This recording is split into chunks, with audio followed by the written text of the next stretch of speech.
എല്ലാവർക്കും നമസ്കാരം. ഞാൻ ഡോക്ടർ അനുജ.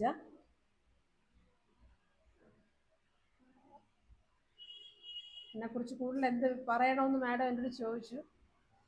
ഞാൻ ശ്രീനാരായണ ഭക്തയായിട്ട് അറിയപ്പെടാനാണ് ആഗ്രഹവും. കാരണം എൻ്റെ ജീവിതത്തിലുടനീളം ഞങ്ങൾ കണ്ണു തുറന്ന നാൾ മുതൽ എൻ്റെ അച്ഛൻ, എൻ്റെ കുടുംബം മൊത്തവും ശ്രീനാരായണ പ്രസ്ഥാനത്തിലായിരുന്നത് കൊണ്ടും അച്ഛൻ അതിൻ്റെ ഈ വായനശാലയിൽ പണ്ട് മാസം തോറും ക്ലാസ് എടുക്കുമായിരുന്നു. വിശ്വംഭരം വൈദ്യ സാറും വാമദേവൻ സാറും ഒരു അരവിന്ദനും പണ്ട് വർഷങ്ങൾക്ക് മുമ്പ് 10-30 വർഷത്തിന് മുമ്പ് എടുക്കുമായിരുന്നു മാസം തോറും.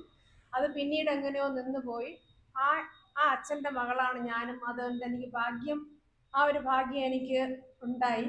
ഈ ഗ്രൂപ്പ് ഏതാണെന്നൊന്നും എനിക്ക് അറിഞ്ഞുകൂടായിരുന്നു. ആരാണ് മുന്നിലിരിക്കുന്ന കേൾവി.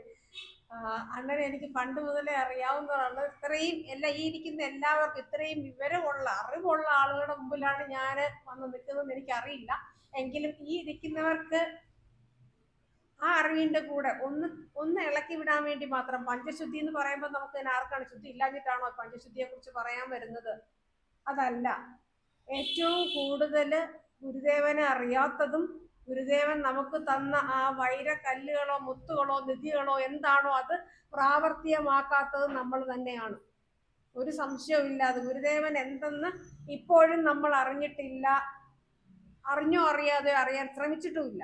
അപ്പൊ അതുകൊണ്ട് ഒരുപാട് ഞാൻ എൻ്റെ ജീവിതത്തിൽ തന്നെ ഈ ഗുരുദേവൻ പറഞ്ഞ ജാതി ചോദിക്കരുതോ പറയരുതോ ഒക്കെയുള്ള അങ്ങനെയുള്ള ഒരുപാട് അതിലോട്ടൊന്നും ഞാൻ പോണില്ല. എങ്കിലും ഒരു ആമുഖം എന്നോളം ഗുരുദേവൻ പറഞ്ഞ ജാതി ചിന്തയുടെ അല്ലെങ്കിൽ ജാതിയുടെ ഏറ്റവും കൈപ്പേറിയ അനുഭവങ്ങൾ കടന്നു വന്ന ആളാണ് ഞാനും.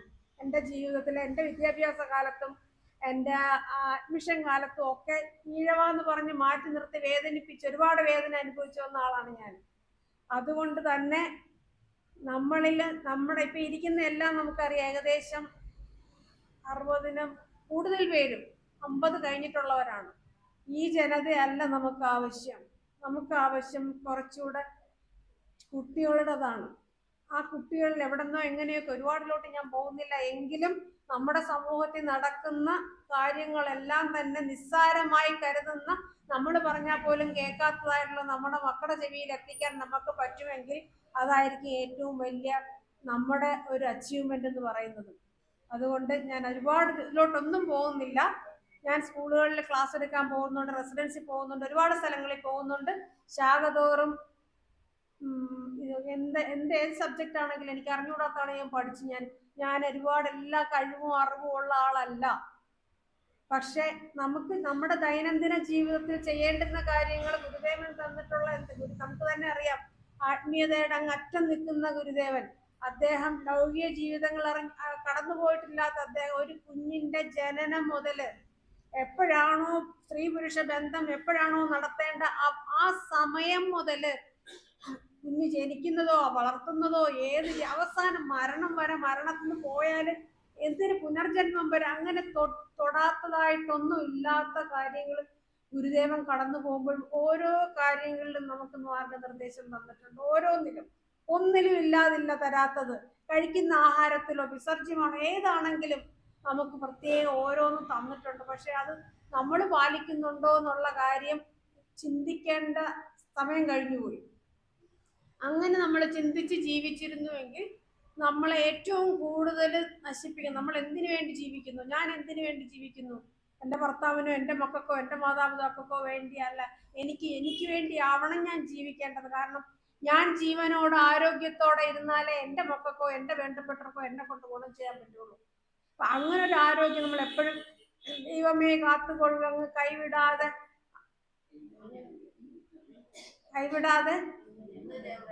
ഞങ്ങളെ എവിടെയാണ് ഇങ്ങാണ് നമ്മൾ അവസാനിക്കുന്നു. ആ സുഖത്തിന് വേണ്ടിയാണ് നമ്മൾ പ്രാർത്ഥിക്കുന്നത്.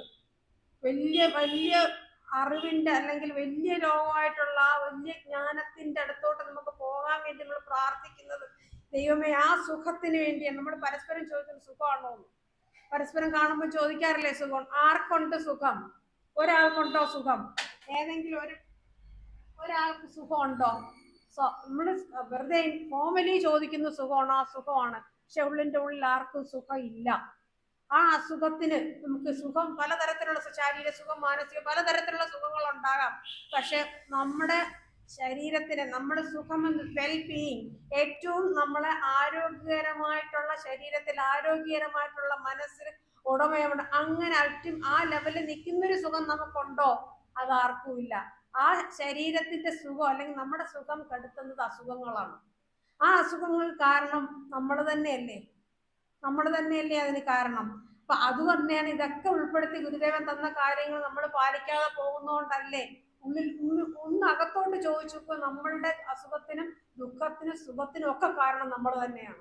ഏത് കാര്യത്തിനും നമ്മൾ തന്നെയാണ് അതിന്റെ പിന്നിലുള്ളത്, നമ്മൾ തന്നെയാണ്. അതിനു വേണ്ടി ഞാൻ കൊണ്ടുവരാം.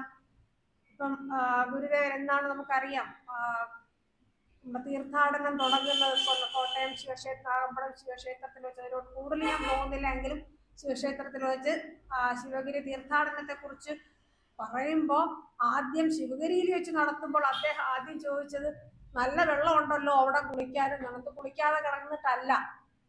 അപ്പൊ അന്ന് എന്തെല്ലാം ചെയ്യണമെന്ന് തന്നെ അദ്ദേഹം കൃത്യമായിട്ട് പറഞ്ഞു. അതിലാദ്യം പറഞ്ഞ ശുചിത്വം അല്ലേ?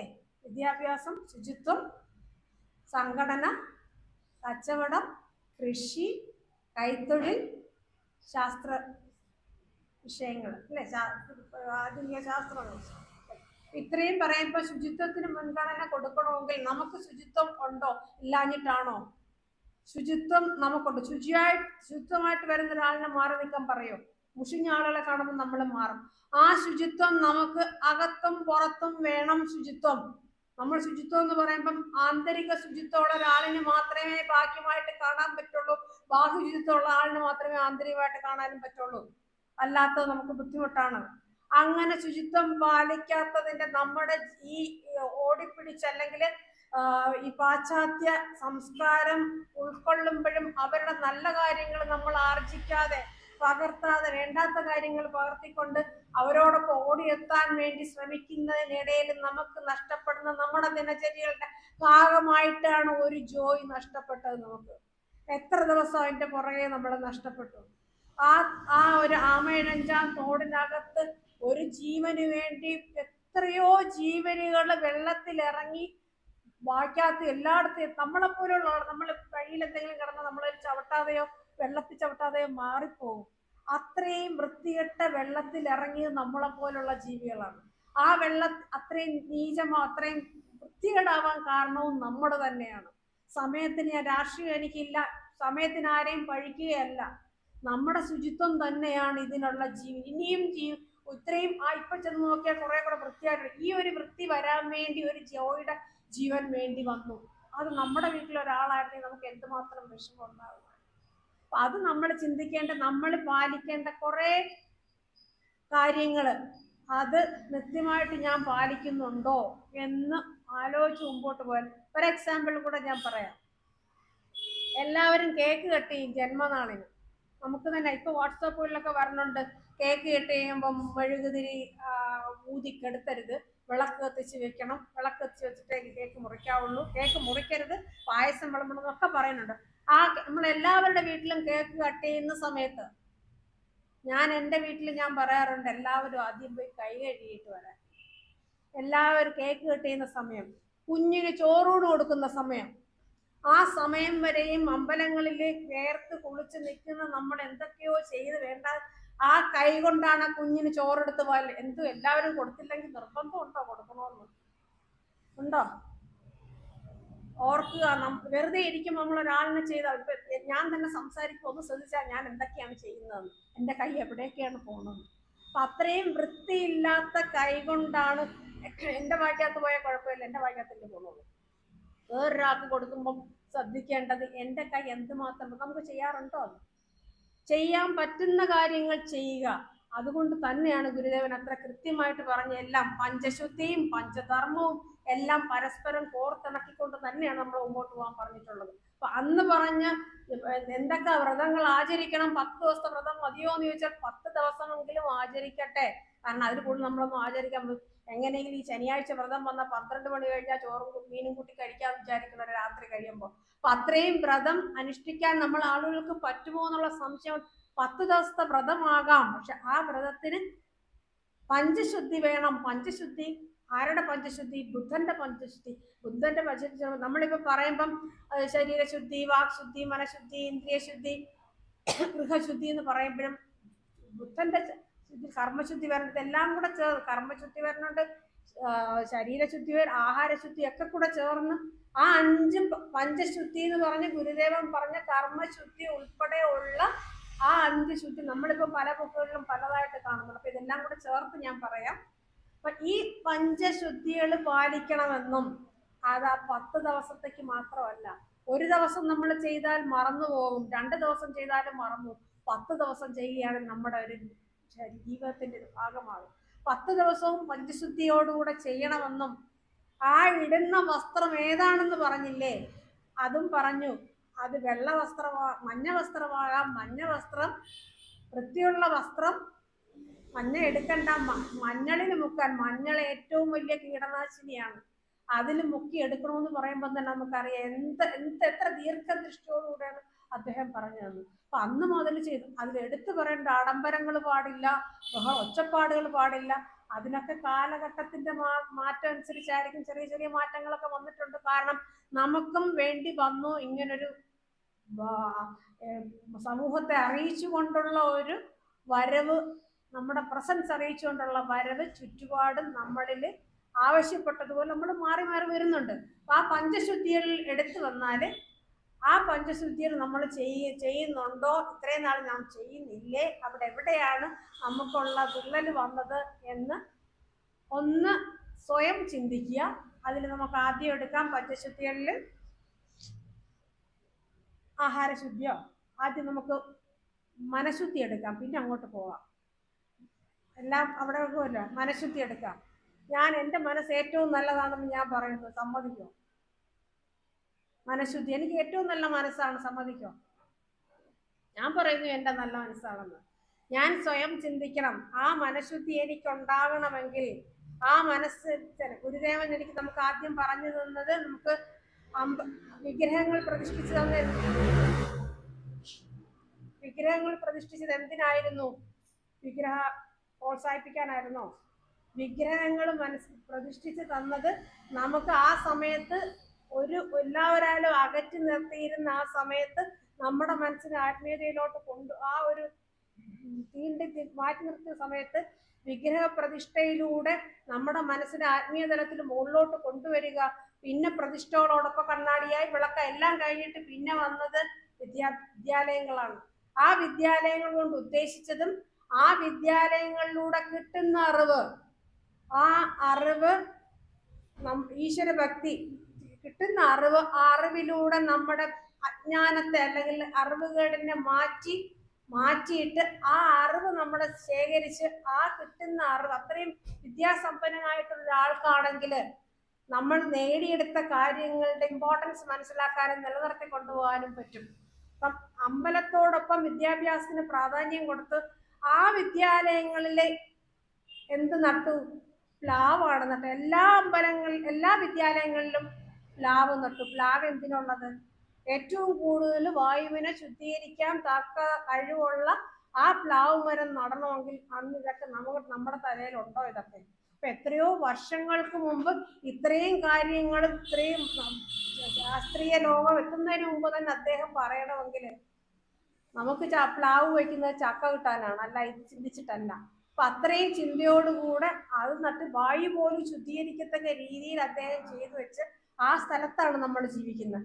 ആ സ്ഥലത്ത് നമ്മൾ മനഃശുദ്ധിയോടുകൂടെ ജീവിക്കണമെങ്കിൽ എൻ്റെ മനസ്സ്, ഞാൻ ഇങ്ങനെ ഒരാളിനെ കുറിച്ച് ആവശ്യമില്ലാത്ത കാര്യങ്ങൾ പറയാതെ, നമ്മുടെ ചുറ്റും ഒരുപാട് കാര്യങ്ങളുണ്ട് ശ്രദ്ധിക്കാൻ, അല്ലേ? എൻ്റെ ചുറ്റും ഒരുപാട് കാര്യങ്ങളുണ്ട് ശ്രദ്ധിക്കാൻ. ഒരു തുണിക്കടയിൽ ഒരുപാട് സാധനങ്ങൾ തൂക്കിയിട്ടിരിക്കുന്നു. ചുരിദാറുണ്ട്, സാരിയുണ്ട്, ഷർട്ടുണ്ട്, പലതും. നമ്മളെവിടെ നോക്കും? സാരിയിൽ നോക്കും, ചുരിദാറിൽ നോക്കും. ആണുങ്ങൾ എവിടെ നോക്കും? ഷർട്ട്. അവർക്ക് അപ്പോൾ നമുക്ക് ചുറ്റുപാടുമുള്ള ഒരുപാട് കാര്യങ്ങളിൽ ഒരുപാട് എക്സ്പോഷർ നമുക്കുണ്ടെങ്കിലും സെലക്റ്റീവ്, നമുക്ക് ഇഷ്ടമുള്ളത് മാത്രമേ നമ്മൾ ശ്രദ്ധിക്കാറുള്ളൂ. ആ ശ്രദ്ധിക്കേണ്ടുന്ന കാര്യങ്ങൾ അത് നമുക്ക് എടുക്കാൻ പറ്റുന്നത് മാത്രമേ നമുക്ക് എടുക്കാവുള്ളൂ. ആ എടുക്കുന്ന കാര്യങ്ങൾ മനനം ചെയ്ത് ചിന്തിച്ചിട്ട്, ഈ ചിന്തിക്കുക എന്ന് പറഞ്ഞാൽ പുറത്തുനിന്നുള്ള കിട്ടിയ അറിവിനെ നമ്മൾ അതിനെ ഒന്ന് ചിന്തനം ചെയ്തിട്ട് അതെനിക്ക് വേണോ വേണ്ടേ എന്ന് തീരുമാനിക്കേണ്ടത് നമ്മുടെ വിദ്യാഭ്യാസത്തിലൂടെ കിട്ടിയ അറിവ്. ആ അറിവിലൂടെ അത് വേണോ വേണ്ടയോ തീരുമാനിച്ചിട്ട് വേണം നമ്മുടെ ഉള്ളിലോട്ട് ആക്കാനും. ആ ആക്കുന്ന കാര്യം പുറത്ത് ഒരുപാട് കാര്യങ്ങളുണ്ട്.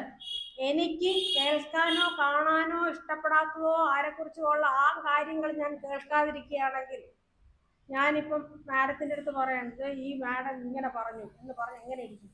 അവരോട് ദേഷ്യം. അത്രയും സമയം നമ്മുടെ മനസ്സ് ഭയങ്കരമായിട്ട് വിഷമിക്കും. അപ്പൊ ആ നമ്മുടെ മനസ്സ് വിഷമിക്കണോ വേണ്ടയോ തീരുമാനിക്കേണ്ടത് നമ്മൾ തന്നെയാണ്. ചില സമയത്ത് ചെറിയ കാര്യം പോലും വലുതായിട്ട് നമ്മൾ എടുക്കും. വലിയ കാര്യം വന്നാൽ ചിലപ്പോൾ നിസ്സാരമായിട്ട് തള്ളുക. എല്ലാം നമ്മുടെ മനസ്സിന്റെ ചുറ്റുപാടനുസരിച്ച്, അവസ്ഥ അനുസരിച്ചിരിക്കും. അപ്പം മനഃശുദ്ധി ഉദ്ദേശിക്കുന്നത് ഇത് തന്നെയാണ്. ഞാൻ മറ്റൊരാളെ കുറിച്ച് ആവശ്യമില്ലാത്ത കാര്യങ്ങൾ പറയുകയോ കേൾക്കുകയോ ഒന്നും ചെയ്യാതിരിക്കുക.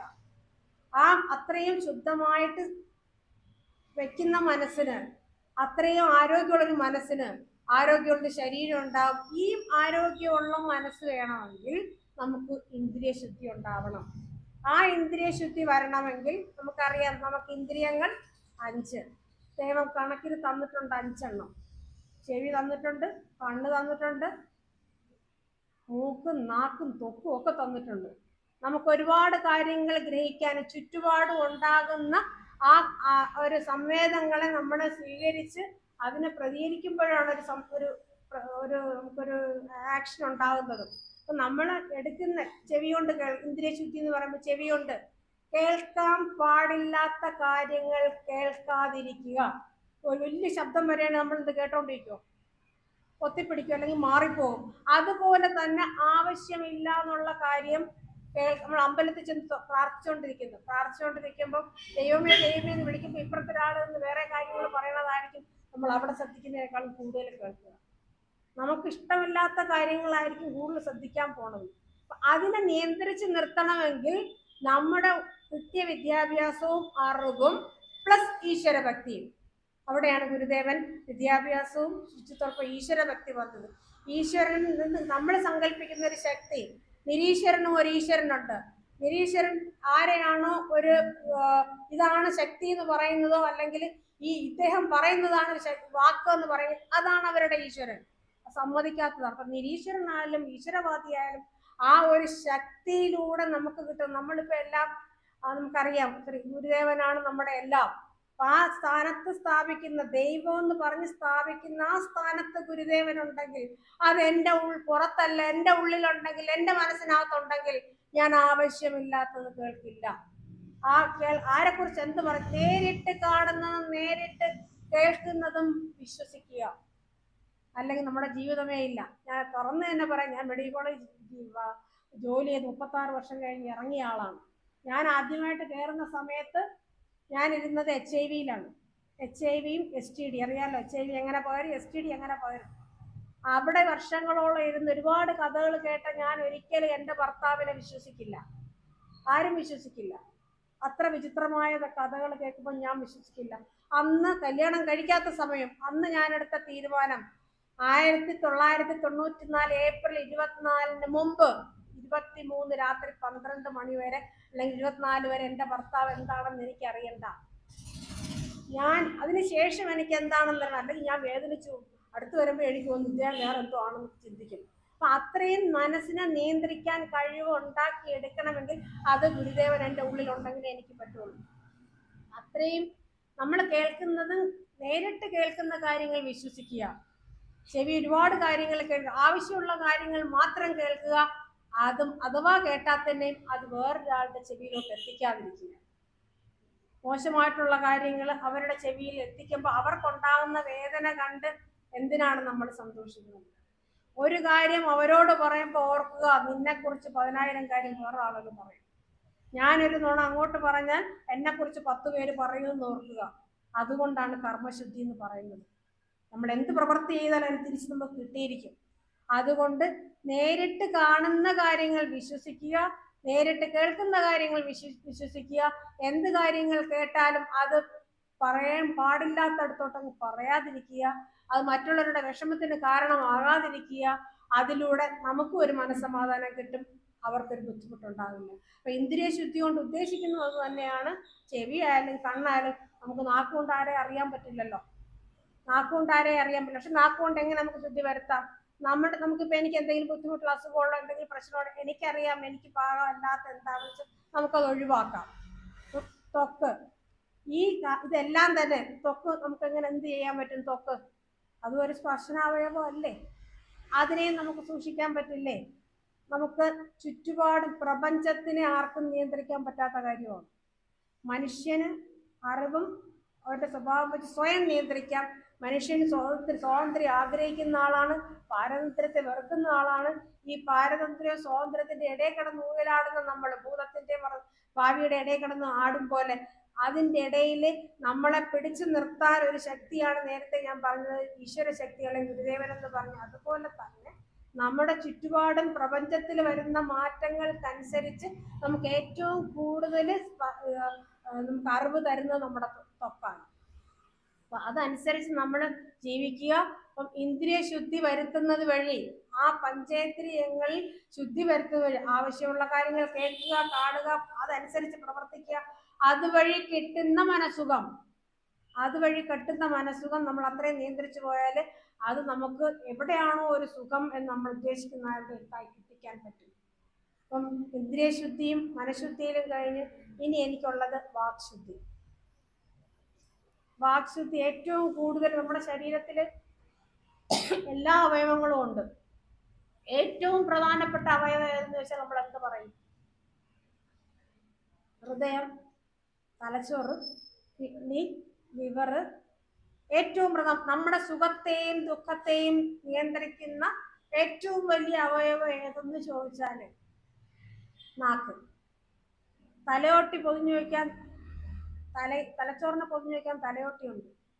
ഇവിടെയൊക്കെ ഇവിടെ ആളുകളൊക്കെ ഉണ്ട്. ഏറ്റവും ശരീരത്തിൽ ഏറ്റവും കട്ടി കൂടിയ ഭാഗം ഏതെന്ന് വെച്ചാൽ പല്ല്. ഈ കട്ടിയുള്ള പല്ലിനകത്തും ചുണ്ടിനകത്തും ഒക്കെ വെച്ചേക്കുന്നതാണ് നാക്ക്. ഇത്രയും ഭദ്രമായിട്ട് വെച്ചേക്കുന്ന നാക്കിന് എല്ലില്ല. അത് ഏത് വാക്കിന് വേണമെങ്കിലും തിരിഞ്ഞ് കറങ്ങി അടിക്കാം. പക്ഷെ നാക്ക് വായിന് വിട്ടുപോയാൽ തിരിച്ചെടുക്കാനും പറ്റില്ല. അപ്പൊ ഏറ്റവും കൂടുതൽ നമ്മൾ പാശ്ചാത്യയിൽ ഉപയോഗിക്കുന്ന വാക്കാണ് സോറി. എന്ത് വേണോ വായി തോന്നിയത് വിളിച്ചു പറയാൻ ഒരു സോറി പറഞ്ഞാൽ മതി. അപ്പം അതുകൊണ്ട് നമ്മുടെ വാക്ശുദ്ധി ഏറ്റവും നല്ലതാവണമെന്ന് പറയാൻ കാരണം, എന്ത് കാര്യവും പറയുമ്പോഴും ഏറ്റവും ആ കുഞ്ഞുങ്ങളുടെ കാര്യം തന്നെ ഏറ്റവും പ്രധാനപ്പെട്ട. കഴിഞ്ഞ ദിവസം ഒരു +2 കഴിഞ്ഞ കുഞ്ഞാണ് വന്നത്. എല്ലാ മാതാപിതാക്കളും അറിയേണ്ട കാര്യമാണ്. +2 കഴിഞ്ഞ കുട്ടി, അവളുടെ മാമന്റെ മകള് ആത്മഹത്യ ചെയ്തു. അത് ഡിഗ്രിക്ക് പഠിക്കുന്ന കൊച്ച്. കാരണം എന്തെന്ന് ആർക്കും അറിഞ്ഞൂടാ, ആത്മഹത്യ ചെയ്തു. ഒരു മകളെ ഉള്ളൂ, 3ഓ 4ഓ പ്രസവിച്ചതിന് ശേഷം കുട്ടി ജനലിൽ തൂങ്ങി മരിച്ചു. എല്ലാ സുഖ സൗകര്യങ്ങളും ഉണ്ട്, ആ കൊച്ചു മരിച്ചു. ആ കുട്ടിയുടെ മരണം ആ കുടുംബത്തിലെ ഒരേപോലുള്ള എല്ലാ പിള്ളേരെയും ഒരുപാട് ബാധിച്ചു. അപ്പം അച്ഛനും അമ്മയും ഈ പിള്ളേരെയൊക്കെ പ്രൊട്ടക്ട് ചെയ്ത് കൊണ്ടുപോവാണ്. ഇവർ എന്തോ ചെയ്തു കളയല്ലേ, ഇവരുടെ വിഷമം ആ കുഞ്ഞ് മരിച്ചുപോയതിൻ്റെ വേദനയിലാണ് ഇവരൊക്കെ ഇങ്ങനെ നിൽക്കുന്നതെന്നാണ്. ഇതിനെ കൊണ്ടുവന്നു, അതിന് എൻട്രൻസ് എഴുതണം, MBBS പോകണം. MBBS അല്ലാതെ വേറൊന്നുമില്ല, എല്ലാവർക്കും MBBS പോകണം, അല്ലാതെ വേറൊരു പ്രൊഫഷൻ ഇല്ല. അപ്പം MBBS പോകാൻ ആ കൊച്ചിനെ അതിന് പുറത്തു പോകണം, പഠിക്കാൻ. പുറത്തു പോകാനുള്ള സാമ്പത്തിക ശേഷി ഇവർക്കില്ല. ആ കൊച്ചു മറ്റേ കുട്ടി മരിച്ചതിന് ശേഷം ഇങ്ങനെ വേദനയാണ്, വെപ്രാളമാണ്. അവളുടെ ശരിക്കുമുള്ള കാര്യം അഡ്രസ്സ് ചെയ്യപ്പെടുന്നില്ല. ഇവർക്കറിയില്ല എത്രയും പെട്ടെന്ന് അവരുടെ പുറകെ ഇവിടെ പോകും. കാരണവും LKG മുതൽ എടുത്ത് അവളുടെ മനസ്സിൽ നമുക്ക് മാതാപിതാക്കളെ കുറ്റപ്പെടുത്താൻ പറ്റില്ല, രണ്ടു വശവും കേൾക്കണം. എങ്കിലും LKG മുതൽ അമ്മയും അച്ഛനും ആഗ്രഹിക്കുന്നത് ഏറ്റവും കൂടിയ മാർക്ക്. ആ മാർക്ക് വാങ്ങിച്ചില്ലെങ്കിൽ അതിന് കൊടുക്കുന്നത് കമ്പ് വെച്ച് നല്ലവണ്ണം അടിക്കും. LKG പഠിക്കുന്ന UKG പഠിക്കുന്ന കൊച്ചിനെ എത്രമാത്രം അടിച്ചാൽ എന്തുമാത്രം ഗുണം ഉണ്ടാവുമെന്ന് മനസ്സിലാവോ? അത് കഴിഞ്ഞ് ഓരോ പ്രാവശ്യം മാർക്ക് വാങ്ങിക്കുന്ന സമയത്ത് ഭയങ്കര സ്നേഹം, മാർക്ക് കുറയുമ്പം അടി. 10ാം ക്ലാസ്സിൽ 9ാം ക്ലാസ്സിൽ ഏറ്റവും നല്ല കൂടിയ മാർക്ക് വാങ്ങിച്ചപ്പോൾ അവൾക്കൊരു മാല വാങ്ങിച്ചു കൊടുത്തു. അടുത്ത പ്രാവശ്യം മാർക്ക് കുറഞ്ഞു, മാല ഊരി വാങ്ങിച്ചു. കൊടുക്കുമ്പോൾ ഉണ്ടാകുന്ന സന്തോഷത്തെക്കാളും തിരിച്ചു വാങ്ങിക്കും ഉണ്ടാകുന്ന ആഘാതം എന്ന് പറയുന്ന ലൈഫ് ലോങ് ആണ്. അത് മനസ്സിലാക്കണില്ല. നാശമേ ശവമേ നിന്നെ എന്തിനടി പഠിപ്പിക്കുന്നത്, നിനക്ക് ചത്തൂടേടി, നീ എന്തിനടി ഇങ്ങനെ ജീവിച്ചിട്ട്. ഈ ഓരോ വാക്കും, നാശമെന്നോ ശവമെന്നോ പറയുന്ന ഓരോ വാക്കും ഇപ്പോഴും റൗണ്ട് ചെയ്ത് അവളുടെ മനസ്സിലിട്ടേക്കുന്നത്. എനിക്ക് എൻ്റെ അച്ഛൻ്റെ അമ്മയുടെ എവിടെയെങ്കിലും പോയി രക്ഷപ്പെടണം എന്നുള്ള ചിന്തയുള്ളൂ. പോയി കഴിയുമ്പോൾ എന്താവും അവൾ ചിന്തിക്കുന്നില്ല. ഞാനിത് പറയാൻ കാരണം നമ്മുടെ വായിൽ നിന്ന് വരുന്ന ഓരോ വാക്കുകൾക്ക് എന്തുമാത്രം ശക്തി ഉണ്ടെന്നുള്ളതാണ്. അത് നമ്മൾ ആർക്ക് വേണ്ടിയാണോ ജീവിക്കുന്ന ആ മക്കളെടുത്ത് ഇത്രയും വഴക്ക് പറയരുതെന്നല്ല, വഴക്ക് പറയണം. എന്തുമാത്രം പവർഫുൾ ആണ് എന്നുള്ളത് എപ്പോഴും ഓർക്കുക. നമ്മൾ മക്കളെ വഴക്ക് പറയാറുണ്ട്, അടിക്കാറുണ്ട്. ഭയങ്കരമായിട്ട് ദേഷ്യം വന്ന് നിൽക്കുമ്പം എത്ര അടി കൊടുക്കും? ഒരു തെറ്റ് ചെയ്തു എത്ര അടി കൊടുക്കും? ആ അടിയുടെ എണ്ണം, ശക്തി എന്ന് പറയുന്നത് ആ സമയത്ത് എൻ്റെ മനസ്സിലുണ്ടാകുന്ന ദേഷ്യത്തിന്റെ അളവനുസരിച്ചിരിക്കും. എൻ്റെ ദേഷ്യം ഒതുങ്ങുന്നത് വരെ അടിക്കും, അല്ലെങ്കിൽ ചീത്ത വിളിക്കും. ഞാൻ അടിക്കുകയില്ല എൻ്റെ മക്കളെ, പക്ഷെ 2 അടി കൊടുത്തെങ്കിലും സഹിക്കാം, ഇത്രയും ചീത്ത വിളിക്കും. അപ്പൊ അത്രയും വാക്കുകൾ ഉപയോഗിക്കുമ്പോൾ നമ്മൾ തന്നെ അറിയുന്നില്ല അവര് ഒന്നാമത്തെ കാര്യം this is the way we have to live, ഇങ്ങനെയാണ് ഞാൻ ജീവിക്കേണ്ടത് ഫാമിലിയിലെന്ന് ഒരു പാഠം അച്ഛനും അമ്മയും പഠിപ്പിച്ചു കൊടുക്കുന്നു. അതോടൊപ്പം അവരെ മനസ്സിലേക്കുന്ന നീറ്റിൽ ഇത് തന്നെ അടുത്ത ജനറേഷനും കിട്ടും, അവര് താഴോട്ട് പോവുകയും ചെയ്യും. ഇതിങ്ങനെ എടുത്തു പറയാനും കാരണം പിള്ളേർ പറയുന്ന മൊത്തമായിട്ട് കേട്ടിട്ടല്ല ഞാൻ പറയുന്നത്, പാരൻസിന്റെ വശമുണ്ട്. പക്ഷെ ഉപയോഗിക്കുന്ന വാക്കുകൾ, അതുകൊണ്ട് ദേഷ്യം വരുമ്പോൾ കുഞ്ഞിനെ അടിക്കുമ്പോൾ ഇപ്പൊ അമ്മായിയമ്മയും മരുമോളുമായിട്ടുള്ള പ്രശ്നത്തിനൊക്കെ കൊച്ചിനെ അടിച്ചങ്ങ് തകർക്കും, അല്ലെങ്കിൽ കൊച്ചിനെ അവർക്ക് കൊടുക്കാനുള്ളത് കൂടെ ഇവർക്ക് കൊടുക്കും. അപ്പൊ അങ്ങനെ ഉപയോഗിക്കുമ്പം ആ കുഞ്ഞുങ്ങളിൽ എന്തുമാത്രം ബുദ്ധിമുട്ടുകൾ ഉണ്ടാക്കും എന്നുള്ള ചിന്തിക്കാൻ നമ്മുടെ നാക്കിനെ നമുക്ക് നിയന്ത്രിച്ചാൽ കഴിഞ്ഞാൽ അത് ഒഴിവാക്കാൻ പറ്റും. ആ നിയന്ത്രണം വരണമെങ്കിൽ ദേഷ്യം വന്ന് ഉടനെ കമ്പെടുത്ത് 2 അടി കൊടുക്കുകയല്ല. നമ്മളും കഴിഞ്ഞു വന്ന കാലങ്ങളാണ് ഇതൊക്കെ. ഞാൻ ഈ പറയുന്നതൊക്കെ നിനക്ക് ഇവിടെ ഒന്ന് വാചം ഒടിച്ചിട്ട് പോവാം, നീയും അങ്ങനെ അല്ലേന്ന് ചോദിച്ചാൽ ഞാൻ അങ്ങനെയല്ല. ഞാൻ ഭയങ്കരമായിട്ട് ഞാൻ എല്ലാവരും ഫാമിലിയായിട്ട് ജീവിക്കുന്നവരാണ്. നമുക്ക് തന്നെ അറിയാം, നമ്മൾ കുടുംബമായിട്ട് ജീവിക്കുമ്പം ചില സമയത്തൊക്കെ നമ്മൾ എത്ര തളർന്നു വന്നാലും ഒന്നും കൂടെയൊക്കെ ചെയ്ത് ഭർത്താവ് പറയുമ്പോൾ അനുസരിക്കുക എന്നുള്ളതാണ് നമ്മുടെ പഠിച്ചു വന്ന സംസ്കാരം, നമുക്ക് കിട്ടിയ സംസ്കാരം. ഇപ്പോഴത്തെ തലമുറ വ്യത്യസ്തമാണെങ്കിലും ആ അതിൽ ഒന്ന് പറഞ്ഞ് ഞാൻ ഇത്രയും കഷ്ടപ്പെട്ട് തളർന്ന് വീട്ടിൽ വന്നിരിക്കുമ്പോൾ റിട്ടയർ ചെയ്തിരിക്കുന്ന അദ്ദേഹം വെറുതെ വീട്ടിൽ ഇരിക്കുന്ന അദ്ദേഹം ഇരുന്നിട്ട് അത് ഇത് ചെയ്യുമെന്ന് പറയുമ്പം, അല്ലെങ്കിൽ വെള്ളം എടുത്തുകൊണ്ട് അല്ലെങ്കിൽ ഇവിടെ ഇരുന്നിട്ട് ഫാൻ ഇടുന്നൊക്കെ പറയുമ്പം ഉള്ളിൻ്റെ ഉള്ളിൽ ഒരുപാട് ദേഷ്യം തോന്നാറില്ലേ?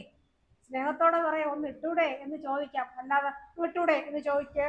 അല്ലെങ്കിൽ അടുത്ത ദേഷ്യപ്പെടുമ്പം അവിടെ നിന്ന് 2 കിട്ടും. 2 കിട്ടുമ്പോൾ നമുക്ക് വെറുതെ വിട്ടുകൊടുക്കാൻ പറ്റില്ല, 3 കൊടുക്കും.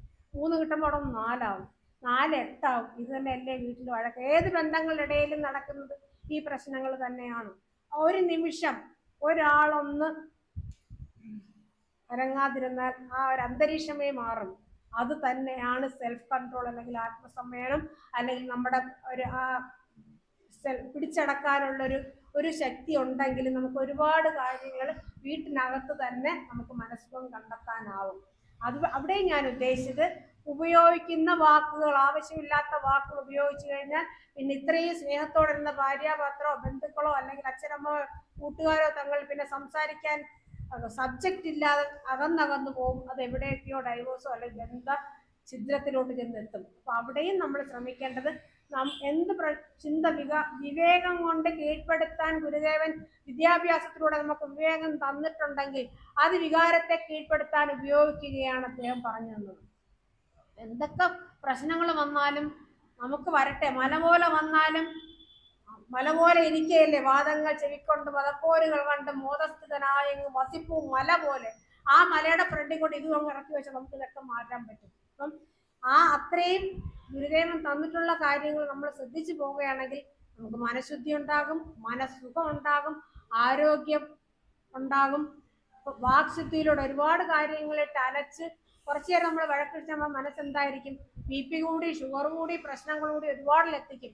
ആ ആദ്യ സമയത്ത് ആത്മനിയന്ത്രണത്തിലൂടെ അതിലൂടെ നമുക്ക് സംയമനം പാലിച്ച് ഒരുപാട് അനീതികളും ഒരുപാട് അനാചാരങ്ങളും ഒക്കെ ഉണ്ട്. ഇപ്പോഴത്തെ അവസ്ഥയിലാണെങ്കിൽ ആദ്യം എന്ത് ചെയ്യും? ഒന്നുകിൽ കൊടി പിടിക്കും, അല്ലെങ്കിൽ ജാഥയായി, അടിയായി, വഴക്കായി, പ്രശ്നങ്ങളായി.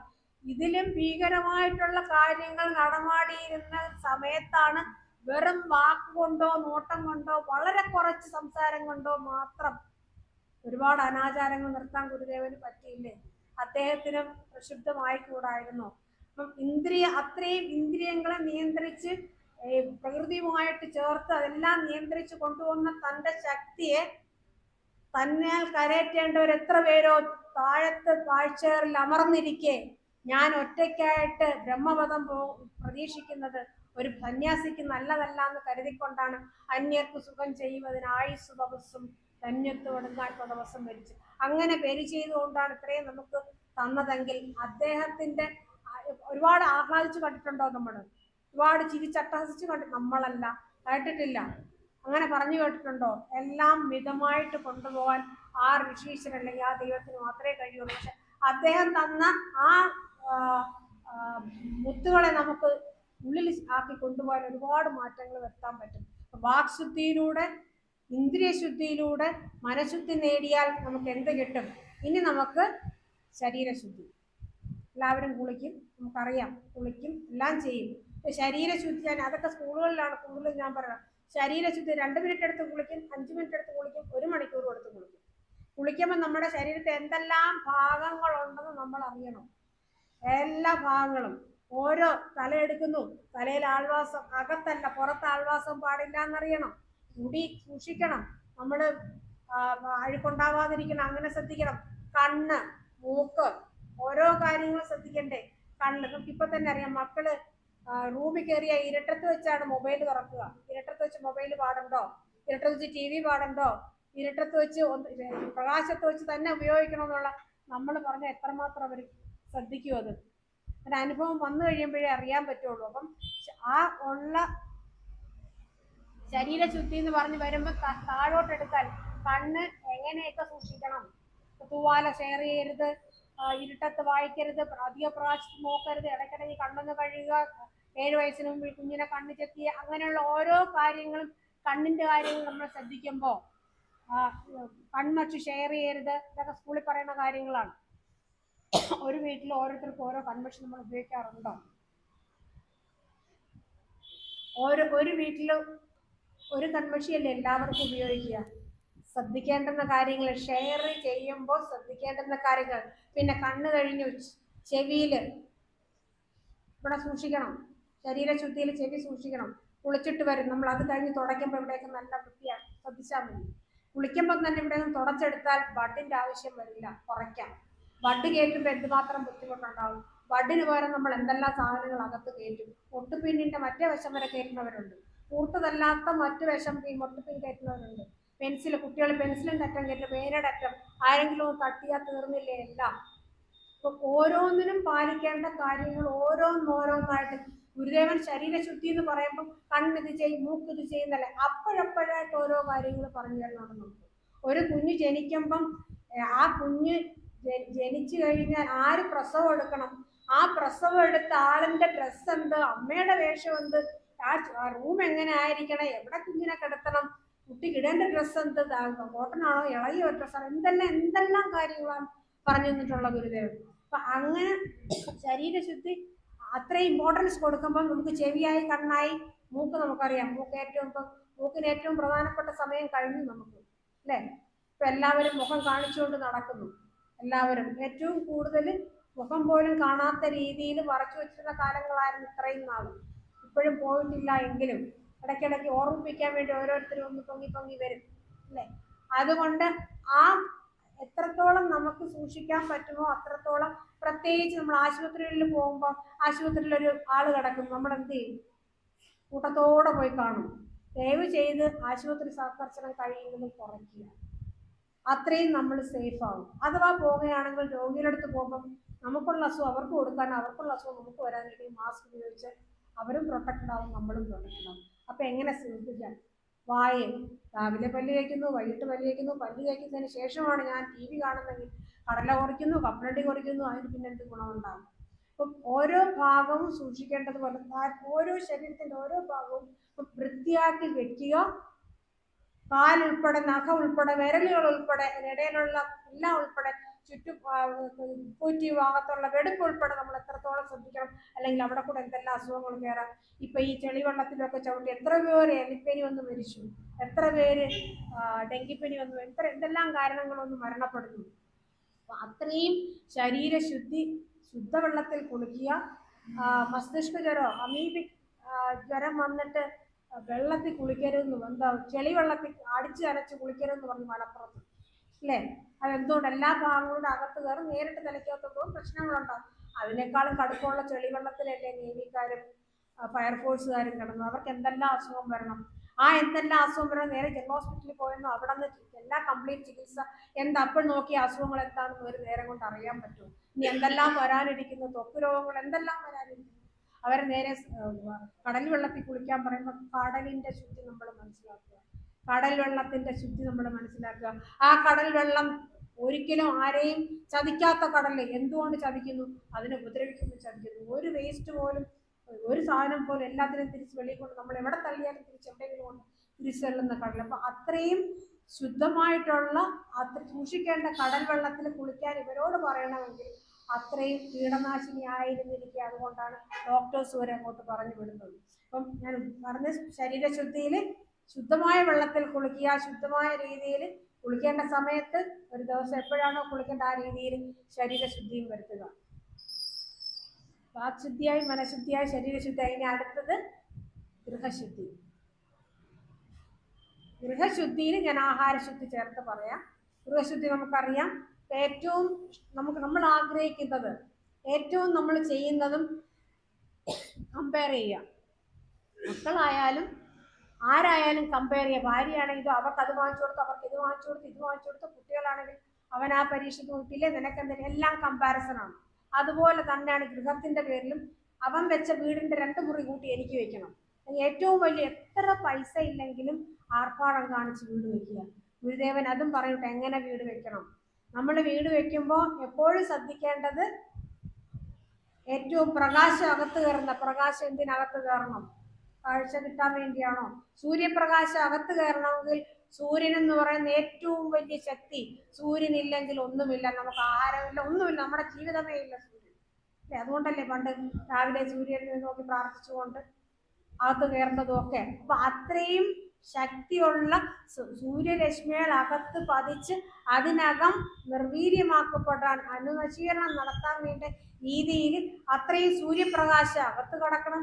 ഒരുപാട് വെന്റിലേഷൻ വേണം. വെന്റിലേഷൻ എന്ന് പറയും വായു അകത്ത് കയറി തിരിച്ചു പോകണം. നമ്മുടെ വീട്ടിനകത്ത് ഒരുപാട്, ഒരു മുറിയിൽ 10 പേരിരിക്കുന്നതും 5 മുറിയിൽ 10 പേരിരിക്കുന്നതും രണ്ടും രണ്ടാണ്. ഒരു മുറിക്കകത്ത് എല്ലാവരും ശ്വാസം എടുക്കുന്നതും പുറത്തു വിടുന്നതൊക്കെ അവിടെ തന്നെയാണ്.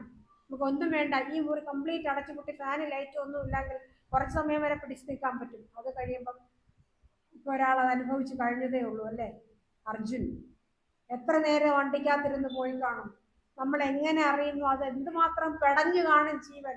ഒരു കുഞ്ഞു ആവയും അമ്മയും ഒരു ചെറുപ്പക്കാരിയായിട്ടുള്ള ഒരു പെങ്കൊച്ചും കാത്തിരിക്കുമ്പം അതിനകത്ത് എന്തുമാത്രം ശ്വാസം മുട്ടിപ്പോയിക്കാണ്. അതുപോലെ തന്നെയാണ് നമ്മുടെ മനസ്സിലും ഒരുപാട് കൗടില്യങ്ങളോ, ഒരുപാട് ദുഃഖങ്ങളോ, ഒരുപാട് കുശുമ്പോ, കുന്നായ്മയോ, ഒരുപാട് പ്രശ്നങ്ങളും നമ്മുടെ മനസ്സ് വീർമുട്ടുള്ളതും അങ്ങനെ തന്നെയാണ്. അതാണ് പല അസുഖങ്ങളോട്ടും കൊണ്ടെത്തിക്കുന്നത്. നമ്മുടെ വീടിനകത്തുള്ള ഒരുപാട് വെന്റിലേഷൻ ഉണ്ടെങ്കിൽ അത് തുറന്നിടുക. വായു അകത്തോട്ട് കയറട്ടെ.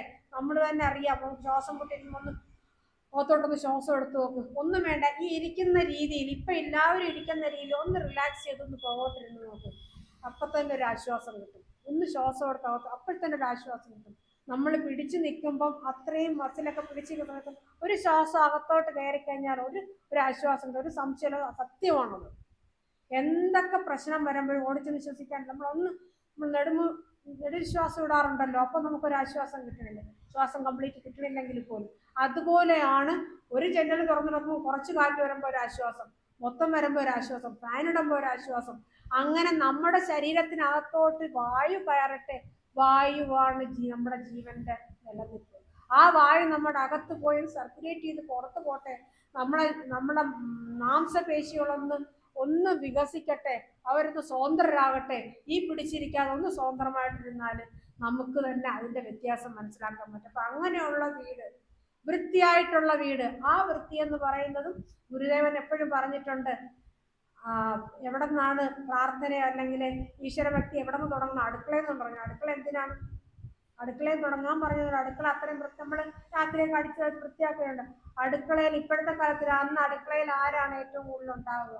അമ്മ അല്ലെങ്കിൽ സ്ത്രീ. ആ സ്ത്രീക്ക് പ്രാധാന്യം കൊടുത്തുകൊണ്ട് തന്നെയാണ് സ്ത്രീയിൽ നിന്ന് തുടങ്ങണം എല്ലാം എന്ന് പറയാൻ കാരണം, എൻ്റെ ഉള്ളിലിരിക്കുന്ന കുഞ്ഞിൻ്റെ വ്യവഹാരങ്ങളെല്ലാം എൻ്റെ വ്യവഹാരങ്ങളെ ആശ്രയിച്ചിരിക്കും. ഞാൻ എന്ത് ചിന്തിക്കുന്നോ പ്രവർത്തിക്കുന്നോ ഞാൻ എന്ത് കാണിക്കുന്നോ അതെല്ലാം എൻ്റെ കുഞ്ഞിൽ അത് വരും. അതുകൊണ്ടല്ലേ ഇപ്പോഴത്തെ തലമുറകളെല്ലാം പാട്ടെടുത്ത് സംഗീതം എടുത്ത് അടുത്ത് വെച്ചുകൊണ്ടിരിക്കും ഗർഭിണികൾ. കാരണം അങ്ങനെ ഐഡിയ സ്റ്റാർ സിംഗറിലും ടോപ്പിലൊക്കെ പോയിട്ട് പാട്ട് പഠിച്ചുകൊണ്ട് വരട്ടെ. പാട്ട് അങ്ങനെ പഠിച്ച്, സംഗീതം എന്ന് പറയുന്നത് ദൈവികമായിട്ടുള്ള കാര്യമാണ്. അത്രയും നമ്മൾ പ്രഗ്നൻ്റ് ആയിരിക്കുന്ന സമയത്ത് നമ്മുടെ ഉള്ളിലെ വികാരങ്ങളെല്ലാം നമ്മുടെ കുഞ്ഞിനെ ബാധിക്കും, ഒരു സംശയവും. ആ വികാരങ്ങൾ നമ്മുടെ BP കൂട്ടുന്നതാണെങ്കിൽ അതും പ്രശ്നം ഉണ്ടാക്കും. എനിക്കറിയാം, ഒരു കൊച്ച് ഫുൾ ടേം നോർമലായിട്ട് ഒരു പ്രശ്നമില്ല, തുളുതുളുത്തൊരു കൊച്ച്, ആ സമയത്ത് എൻ്റെ അമ്മയ്ക്ക് BP വന്നുകൊണ്ടെന്ന് മാത്രമാണ് ആ കൊച്ചു പോയി. അപ്പം നമ്മളിൽ ഉണ്ടാകുന്ന വ്യത്യാസങ്ങളെല്ലാം കുഞ്ഞുങ്ങളെ ബാധിക്കും എന്നുള്ളത് കൊണ്ട് നമ്മുടെ ആ കാര്യങ്ങളെല്ലാം തന്നെ നമ്മൾ അത്രയും ശ്രദ്ധയോടെ പാലിക്കണമെന്നുള്ളത് കൊണ്ടും അമ്മമാർക്ക് ഒരുപാട് കാര്യങ്ങൾ ഒരു കുടുംബത്തിൽ ചെയ്യാൻ പറ്റും. മക്കളുടെ ഇടയിലും അച്ഛൻ്റെ ഇടയിലും ഒക്കെ നിന്ന് പ്രവർത്തിക്കുന്ന ഒരു ബഫറായിട്ട് നിൽക്കുന്ന അമ്മമാരാണ് അല്ലേ? അച്ഛൻ തങ്ങളി വഴക്കിടാതെ ഒരുപാട് കാര്യങ്ങൾ. കൂലിയില്ലാത്ത പണി ചെയ്യുന്നത് ആരോന്ന് ചോദിച്ചാൽ ഒരു ഗൃഹനാഥയാണ്. ഏറ്റവും എന്തൊക്കെ എന്തൊരു കഞ്ഞി വെച്ചാൽ മതി, ചോറ് വെച്ചാൽ മതി, വെള്ളം വെച്ചാൽ കഞ്ഞി വെക്കണമെങ്കിൽ കലം കഴുകണം, തീ കത്തിക്കണം, അടുപ്പിൽ വെള്ളം വെക്കണം, അരി കഴുകണം, പിന്നെ തിളയ്ക്കണം, എന്തോന്ന് നോക്കണം, എന്തുമാത്രം പ്രോസസ്സിങ്ങിലുണ്ട്. അപ്പം അത്രയും കഴിവുള്ള അമ്മയാണ് ഏറ്റവും വലിയ ശക്തി. ആ അമ്മയ്ക്ക് മാത്രമേ അടുക്കളയിലോട്ട് കൊണ്ടുപോകാൻ പറ്റുള്ളൂ. അതുകൊണ്ട് അടുക്കളയിൽ നിന്ന് തുടങ്ങാൻ ഗുരുദേവൻ പറഞ്ഞതും അതുകൊണ്ടാണ്. അപ്പോൾ നമ്മൾ ശ്രദ്ധിക്കേണ്ടത് നമ്മളെ അടുക്കള എത്രമാത്രം വൃത്തിയായിരിക്കുമോ അതനുസരിച്ചാണ് ആ കുടുംബത്തിൻ്റെ, ഒരു വീട്ടിലെ പ്രായമായവർ എത്ര ഭംഗിയായിട്ട് നീറ്റായിട്ടിരിക്കും, അതാണ് കുടുംബത്തിൻ്റെ ഐശ്വര്യം എന്ന് പറയുമ്പോൾ അടുക്കളയുടെ വൃത്തി. അപ്പം നമ്മൾ ചെയ്യേണ്ടതും ആഹാര സാധനങ്ങൾ വൃത്തിയുള്ള സ്ഥലത്ത് വെച്ച് പാചകം ചെയ്യുക. പാചകം ചെയ്യുന്ന സാധനങ്ങൾ വൃത്തിയുള്ള പാത്രത്തിൽ വെച്ചായിരിക്കണം, തുറന്നിടരുത്. ഉപയോഗിക്കുന്ന വെള്ളം വൃത്തിയുള്ളതായിരിക്കണം. പച്ചക്കറികളൊക്കെ തന്നെ കഴിയുമ്പോഴും ഇപ്പോഴത്തെ കാര്യങ്ങളൊക്കെ അറിയാം, ഇത്രമാത്രം വൃത്തിയോടെ സൂക്ഷിച്ചാലേ നമുക്ക് അതിലോട്ട് നമുക്ക് അസുഖം ബാധിക്കാത്ത രീതിയിൽ എത്തുള്ളൂ എന്നുള്ളത്. അപ്പം അത്രയും വൃത്തിയായിട്ടുള്ള ആഹാരം വൃത്തിയുള്ള സ്ഥലത്ത് വെച്ച് വൃത്തിയുള്ള പാത്രങ്ങളിൽ വെച്ച് പാചകം ചെയ്ത് ചൂടോടെ തന്നെ കഴിയുന്നതും ഭക്ഷിക്കാൻ ശ്രമിക്കുക.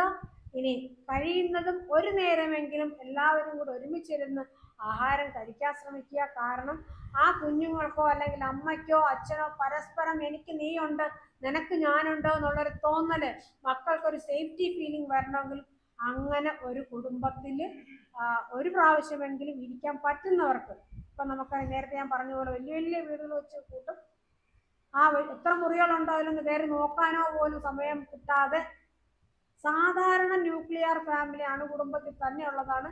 അച്ഛനും അമ്മയും 2 മക്കളും ഉള്ളിടത്ത് ഇപ്പം എവിടെയുണ്ട് മക്കള്? ആരുമില്ല. ഞാൻ അനുഭവിക്കുന്നത് തന്നെയാണ്. 2 മക്കളുണ്ടെങ്കിൽ രണ്ട് സ്ഥലത്താണ്, പരസ്പരം നോക്കിയിരിക്കുക. മുകളിൽ ആയ കാലത്ത് മുറി കെട്ടാൻ പറ്റില്ല, കെട്ടിയപ്പോഴോ കയറാൻ വയ്യ. അപ്പൊ അങ്ങനെയുള്ള അവസ്ഥയിൽ വീട് വെച്ച് വലുതാക്കുന്നതല്ല, ആ വീട് മെയിൻറ്റെയിൻ ചെയ്യാൻ ബുദ്ധിമുട്ടാകും. അതുകൊണ്ട് വൃത്തിയുള്ള അന്തരീക്ഷത്തിൽ ജീവിക്കാന്ന് വേണ്ടി ആഹാര സാധനങ്ങളെല്ലാം തന്നെ മൂടി വെച്ച് കഴിയുന്നതും ആഹാരത്തിന് മുമ്പ് കുഞ്ഞുങ്ങളെ കൈ കഴുകി ആഹാരത്തിന് ശേഷവും കൈ കഴുകാനും വൃത്തിയുള്ള പാത്രത്തിൽ ഭക്ഷിക്കാനും ആ ആഹാരം കഴിച്ചതിന് ശേഷം അവിടെ വൃത്തിയാക്കാനും ഈച്ചയോ എലിയോ പാറ്റയോ വരാത്ത രീതിയിൽ, പ്രത്യേകിച്ച് ആഹാര സാധനങ്ങൾ വരാതിരിക്കാനും ഉള്ള രീതിയിൽ നമ്മൾ പരിപാലിച്ചു പോയാൽ അത് ഗൃഹത്തിൽ നമ്മൾ ശ്രദ്ധിക്കേണ്ട ആഹാരശുദ്ധിയിലൊന്ന്. പിന്നെ കഴിക്കുന്ന ആഹാരം അതുപോലെ തന്നെ നമ്മുടെ ശരീരത്തിനനുസരിച്ചുള്ള ആഹാരം കഴിക്കുക, കഴിയുന്നത് സമയത്തിന് കഴിക്കാൻ ശ്രമിക്കുക. ചിലപ്പോൾ അങ്ങോട്ടും ഇങ്ങോട്ടൊക്കെ മാറിപ്പോയാൽ തന്നെ കഴിയുന്നത് സമയത്തിന് കഴിക്കാൻ ശ്രമിക്കുക. നമ്മുടെ ശരീരത്തിൽ ഏറ്റവും കൂടുതലുള്ള ജലമാണ്. ജലം ഏറ്റവും കൂടുതൽ നമ്മുടെ ശരീരത്തിന് ആവശ്യമാണ്. അതുകൊണ്ട് കഴിയുന്നതും ആഹാരത്തിന് മുമ്പെങ്കിലും ഒരു ഗ്ലാസ് വെള്ളം കുടിക്കത്തക്ക രീതിയിൽ അങ്ങനെ നോക്കുക. അപ്പം ഉണ്ടാക്കുന്ന ആഹാരം വൃത്തിയായിട്ടുള്ള രീതിയിൽ. പിന്നെ എപ്പോഴും നമ്മൾ ശ്രദ്ധിക്കാറുണ്ട്, നമ്മൾ ഇട്ടിരിക്കുന്ന ഡ്രസ്സ് നമുക്ക് തന്നെ അറിയാം ഒരുപാട് എളുപ്പമാണ്. സ്പൂൺ കഴുകും, പലയിടത്തും കാണുന്ന സ്പൂൺ കഴുകിയിട്ട് അങ്ങ് തുടയ്ക്കും. ഇവിടെ എന്ത് വൃത്തിയാണുള്ളത്? ഒരു വൃത്തിയുമില്ല. ഇങ്ങനെ തുടച്ചു കൊടുക്കുന്നുണ്ട്. അപ്പം കഴിയുന്നത് നമ്മൾ വൃത്തിയുള്ള ഡ്രസ്സ് ഇടണമെന്ന് പറയുന്നതിന് സീരിയലിൽ കാണും പോലെ പട്ടുസാരി കൊടുത്ത് നിൽക്കണമെന്നല്ല ഞാൻ പറഞ്ഞത്. വൃത്തിയുള്ള ഡ്രസ്സ് ഇട്ടുകൊണ്ട് നിൽക്കുക. ഇതിങ്ങനെയുള്ള തുടയ്ക്കാനൊക്കെ പ്രത്യേകം ഒരു തുണി ഇടുകയോ അങ്ങനെയുള്ള കാര്യങ്ങൾ. ഇപ്പം ആഹാര ശുദ്ധി അത്രയും പാലിക്കുകയാണെങ്കിൽ അതും നമ്മുടെ ആരോഗ്യത്തിന് കുഴപ്പമില്ലാത്ത രീതിയിൽ വരും. പിന്നെ വീട് നമുക്കറിയാം, പണ്ട് നമ്മൾ എങ്ങനെയായിരുന്നു? രാവിലെ കുളിച്ചിട്ടേ അടുക്കളയിൽ കയറുള്ളൂ, എല്ലാം വൃത്തിയാക്കി അത്രയും വൃത്തിയായിട്ട് ചെയ്യുന്ന കാര്യം. കുളിച്ചാലായി ഇല്ലല്ല അതൊന്നും ഞാൻ പറഞ്ഞു. പക്ഷെ കയറുന്നതിന് മുമ്പെങ്കിലും നമ്മുടെ ശരീരശുദ്ധി വരുത്തിയതിന് ശേഷം കയറുക. ആഹാര സാധനങ്ങൾ അത്ര ശ്രദ്ധയോടെ പാലിക്കുക. പിന്നെ കഴിയുന്നതും പുറത്തു നിന്നുള്ള ആഹാരം കഴിയുന്നതും ഒഴിവാക്കുക. കാരണം എത്രയോ മരണം സംഭവിച്ചിട്ടുണ്ട്. വേണ്ടാന്നല്ല, വല്ലപ്പോഴും ആകാം. അല്ല നമുക്ക് തന്നെ ഇപ്പം എന്തെല്ലാം ഞാൻ ക്യാൻറ്റീനുകളിലും ഹോട്ടലുകളിലൊക്കെ ഇൻസ്പെക്ഷന് പോകുന്ന ആളായിരുന്നു. അപ്പം നമ്മൾ കണ്ട കാഴ്ച കണ്ടാൽ ഒന്നും കഴിക്കാൻ തോന്നാത്ത അവസ്ഥയാണ്. അപ്പം എന്ത് സാധനം വാങ്ങിച്ചാലും അത് നമുക്ക് അത്ര ഉറപ്പുള്ളൊരു സ്ഥലത്തുനിന്ന് വാങ്ങിക്കുകയോ അത്രയും അത്യാവശ്യമാണെങ്കിൽ മാത്രം. അല്ലാതെ വീട്ടിൽ എന്തെങ്കിലും ഉണ്ടെങ്കിൽ ഇപ്പം മക്കൾക്കൊന്നും പറഞ്ഞാൽ പിടിക്കില്ല, അവർക്ക് ഇഷ്ടപ്പെടാത്ത കാര്യങ്ങളാണ് അതൊക്കെ. എങ്കിലും അങ്ങനെ ശ്രദ്ധിക്കുക. ആഹാരശുദ്ധി വീട്ടിന് അത്രയും ശുദ്ധി വരുത്തി അകവും പുറവും ഒരുപോലെ വൃത്തിയായിട്ട് സൂക്ഷിക്കുക. അകം മാത്രമല്ല, അകത്ത് തുടയ്ക്കുകയോ തൂക്കുകയോ ഒക്കെ ചെയ്യുന്നതോടൊപ്പം പുറം സൂക്ഷിക്കുക. ആ ബാഹ്യം ശുചിത്വം എന്ന് പറയുന്നത് തന്നെ അകത്തുമുണ്ട് പുറവുമുണ്ട്, പരിസ്ഥിതിയുണ്ട്, വീടിനകവും ഉണ്ട്. ആ പുറത്ത് നമുക്കറിയാം, പുറത്ത് നമ്മൾ ചവറ്, പണ്ടാണെങ്കിൽ നമ്മൾ ചവറൊക്കെ കൂട്ടി ഒരിടത്ത് കത്തിക്കുമായിരുന്നു, അല്ലെങ്കിൽ ചിരട്ടയിട്ടൊക്കെ പോയിക്കുമായിരുന്നു. ഇപ്പം കഴിയുന്നത് ചവറൊക്കെ കൂട്ടി കഴിയുന്നു അപ്പുറത്തോട്ടങ്ങ്. അപ്പുറം എവിടെയാണോ ഒരു സ്ഥലം ഒഴിഞ്ഞു കിടക്കുന്നത്, ഒരു മനുഷ്യൻ ഒരു 2 മണിക്കൂർ ഒരു ഒറ്റ അടിക്കും അനങ്ങാതെന്ന് അയാളെ കൊണ്ടേക്കൂടെ വരെ ചവറിടുന്നൊരവസ്ഥയാണിപ്പം. കഴിയുന്നതും നമ്മുടെ ചുറ്റുപാടും ഉണ്ടാകുന്ന വസ്തുക്കളെ നമ്മുടെ അരികത്തിട്ട് കത്തിക്കുകയോ കുഴിച്ചു മൂടുകയോ അല്ലെങ്കിൽ വേണ്ട വിധത്തിലുള്ള സംസ്കരണം നടത്തുക. കൊതുവിനും ഈച്ചയ്ക്കും പാറ്റയ്ക്കും എലിക്കും ഒന്നും അറിഞ്ഞൂടെ ആരുടെ വീടാണെന്ന്. എലി ശല്യം ഉണ്ടാവണോ? വൃത്തിയില്ലാത്തടത്തേ വരികയുള്ളൂ. പാറ്റയോ ഈച്ചയോ വരണം. ഈച്ച ഒരുപാട് അസുഖങ്ങൾ നമുക്ക് വരുന്ന ഏകദേശം അസുഖങ്ങളും ആഹാരത്തിൽ കൂടെയാണ് വരുത്തുന്നത്. അത് ശുദ്ധമായ കൈകളിൽ ആണെങ്കിൽ പകുതി അസുഖം നമുക്ക് ഒഴിവാക്കാൻ പറ്റും. അതുകൊണ്ട് നമുക്ക് തന്നെ അറിയാം, നമ്മുടെ ഇത്രയും നാളും ഇപ്പം എല്ലാവരും മഹാമാരി എന്ന് പറഞ്ഞ് വിശേഷിപ്പിച്ചൊരു അസുഖം ഉണ്ടല്ലോ. 2020 ജനുവരി 23 ആ ദിവസം അന്നാണ് ആദ്യമായിട്ട് നമുക്കൊരു കോവിഡ് വരുന്നത്. ചെമ്പഴന്തിയിലുള്ളൊരു ആള്, റഷ്യയിൽ നിന്ന് വന്നൊരു കുട്ടി, അതിനെ സസ്പെക്ട് ചെയ്തവിടെ കൊണ്ടുവന്നു. അന്ന് മുതൽ ഈ 2022 23 ഏകദേശം പകുതിയോളം 24 hours കോവിഡിൽ നിന്ന ആളാണ് ഞാൻ. അത് ആ സമയം അനുഭവിച്ച ആ അനുഭവം അറിഞ്ഞാൽ തന്നെ നമുക്ക് തനിയെ ശ്രദ്ധിച്ചോളും. കാരണം അമ്മയെ വേണ്ട എനിക്ക്, അമ്മയ്ക്ക് തലയ്ക്ക് സുഖമില്ല, അമ്മയെ കൊണ്ട് എവിടെയെങ്കിലും അനാഥാലയത്തിലാക്കി പോകും. അമ്മയെ ആരെങ്കിലും ബന്ധുക്കളെ കാണണമെന്ന് പറഞ്ഞാൽ ആർക്കും അറയ്ക്കാം, പേടി.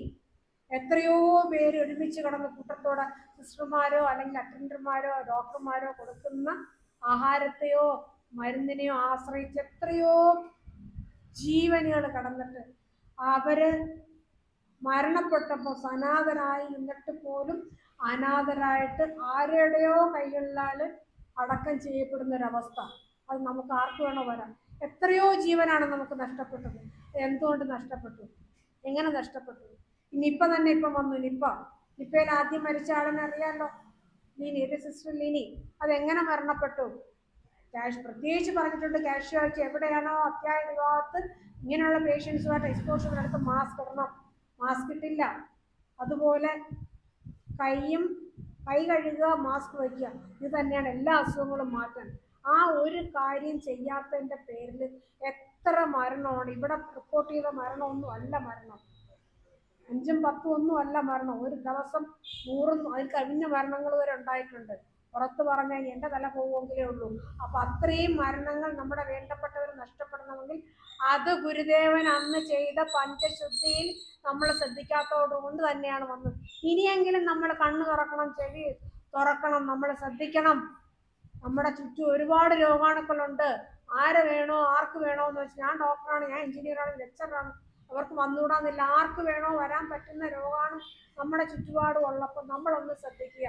നമ്മൾ മുമ്പ് പുറത്ത് വന്നിട്ട് കോവിഡ് സമയത്ത് പുറത്ത് പോയിട്ടൊന്ന് കുളിക്കുമായിരുന്നു. അപ്പം അതൊക്കെ നിർത്തിയില്ലേ?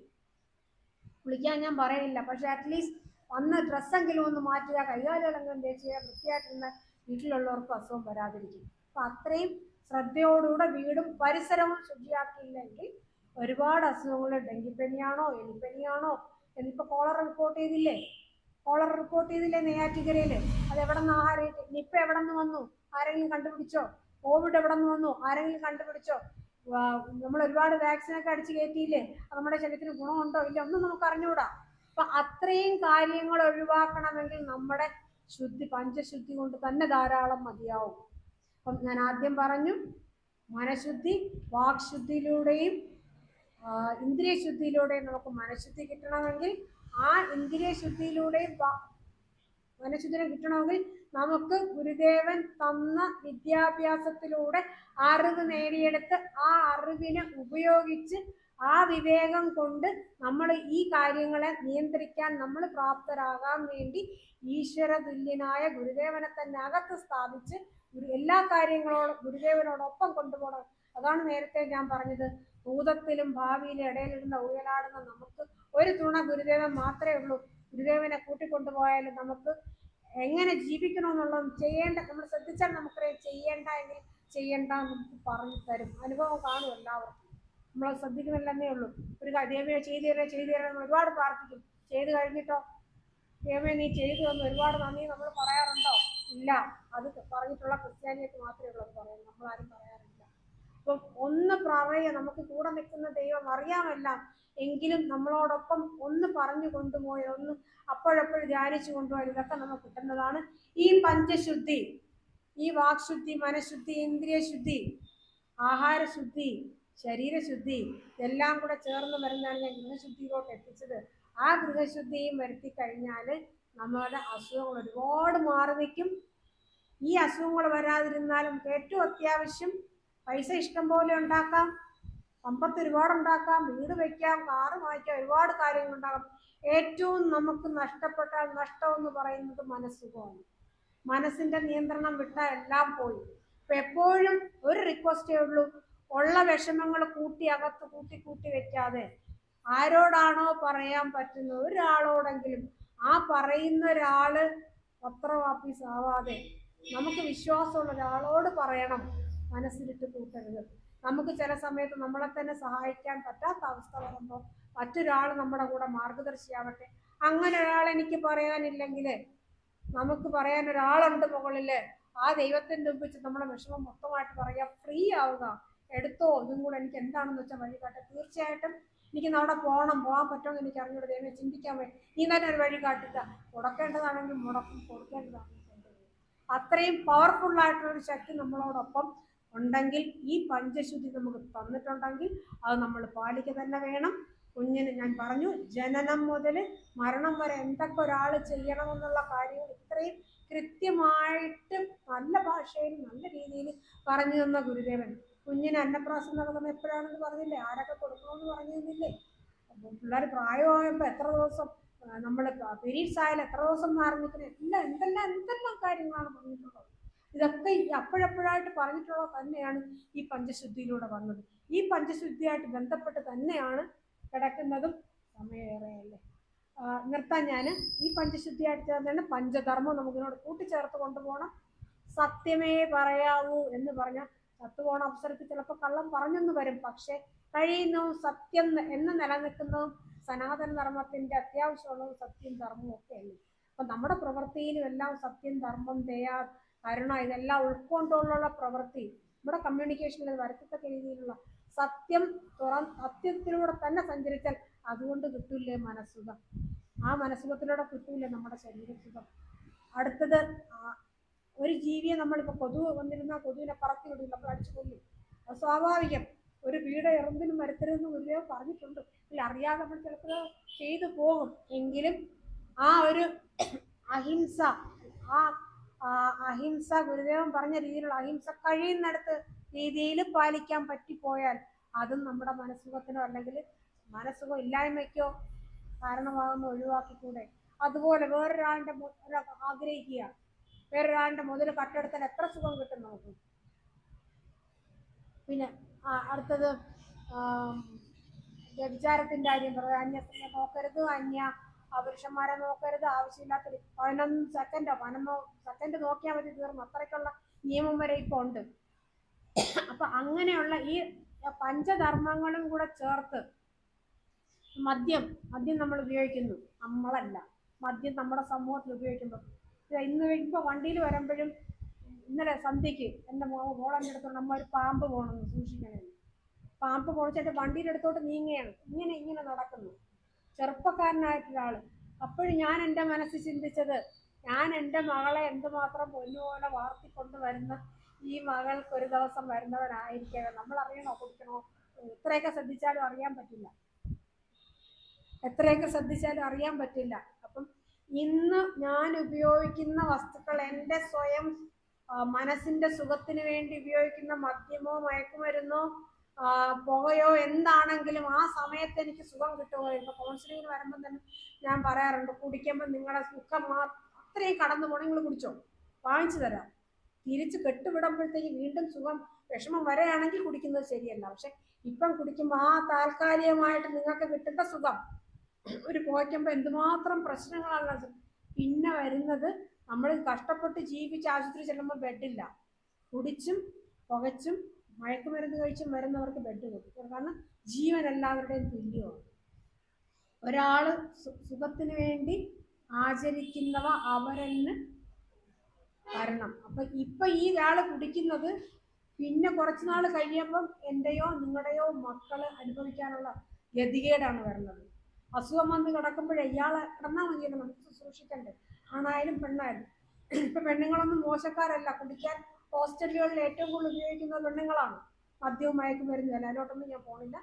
അപ്പം അങ്ങനെ നമ്മളെ ഗുരുദേവൻ നമുക്ക് തന്ന ഈ പഞ്ചധർമ്മങ്ങളും പഞ്ചശുദ്ധിയും ഒരുമിച്ച് ചേർത്ത് കൊണ്ടുപോയി നമുക്ക് മുന്നോട്ട് പോകണം. എനിക്ക് ജാതി വേണ്ട, എനിക്ക് മതം വേണ്ട, ഒന്നും വേണ്ട എന്ന് പറയുമ്പോഴും ഓർക്കുക, സ്വയം പ്രൊട്ടക്റ്റഡ് ആവുക. നമ്മളെ കാൽ കീഴിലുള്ള മണൽ നമ്മൾ ചവിട്ടി പിടിച്ചേ പറ്റുള്ളൂ, കൊണ്ടുപോകാൻ അനുവദിക്കരുത്. നമ്മുടെ മനസ്സുഖം നമുക്ക് വലുതാണ്. ഈ മനസ്സുഖം തരാൻ എപ്പോഴും ഗുരുദേവനെ ചേർത്ത് പിടിക്കുക. ആ പ്രാർത്ഥനയാണ്, ആ സാധനയാണ് അങ്ങോട്ട് കൊടുക്കേണ്ടത്. അല്ലയോ ദൈവമേ, അവിടത്തേക്ക് എത്താൻ, ഇത്രയും വലിയ വിശാലമായിട്ടുള്ള വലിയ മഹാത്മാവായ അങ്ങയിലോട്ടെത്താൻ ഈ ചെറിയ ഞാൻ അർത്ഥിക്കുന്നതാണ്. എന്നെ അവിടോട്ട് എത്തിക്കാൻ എനിക്കൊരു മാർഗം, നമുക്ക് ലക്ഷ്യബോധം ഉണ്ടല്ലോ, ലക്ഷ്യബോധമുണ്ട്, ആ ലക്ഷ്യത്തിലോട്ട് എത്താൻ ഒരു മാർഗവും ഉണ്ട്. ആ മാർഗം പഞ്ചകർമ്മ ശുദ്ധികളിലൂടെ ആവട്ടെ, ഗുരുദേവനിലൂടെ ആവട്ടെ, എനിക്ക് ലക്ഷ്യത്തിലെത്താനെന്നുള്ള പ്രാർത്ഥനയോടെ നമുക്ക് മുമ്പോട്ട് പോകാം. ഒരുപാട് ഞാൻ ദീർഘിപ്പിക്കുന്നില്ല. എല്ലാവർക്കും മനസ്സുഖം ഗുരുദേവൻ തരട്ടെ. ആ മനസ്സുഖത്തിന് കാരണം നമ്മൾ തന്നെയാണെന്ന് നമ്മൾ സ്വയം തിരിച്ചറിയുക.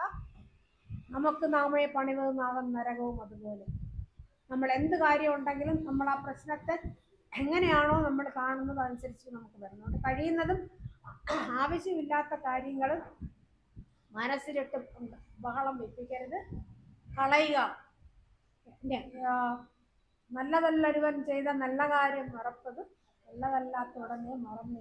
ഈ 4 പേര് ഞാൻ പലയിടത്തും പറയുമ്പോൾ തർക്കം വന്നിട്ടുണ്ട്. മറന്നിടുന്നത് ഉത്തമമെന്നാണ് പറഞ്ഞത്, അപ്പം ഞാൻ തർക്കിക്കാൻ വേണ്ടി തർക്കിച്ചതാണ്. പിന്നെ എൻ്റെ അടുത്ത് പറഞ്ഞെങ്കിലും ശരിയാണ്, നല്ലതല്ല ഒരു എല്ലാ നല്ല കാര്യങ്ങളും നമ്മൾ അപ്രൂവ് ചെയ്ത് തന്നെ വേണം. നമുക്കൊരു കടപ്പാട്, സ്നേഹവും ബഹുമാനവും ഒക്കെ ഉണ്ട്. അങ്ങനെയല്ലേ നമുക്ക് സമൂഹത്തിനൊരു വില കിട്ടുന്നത്.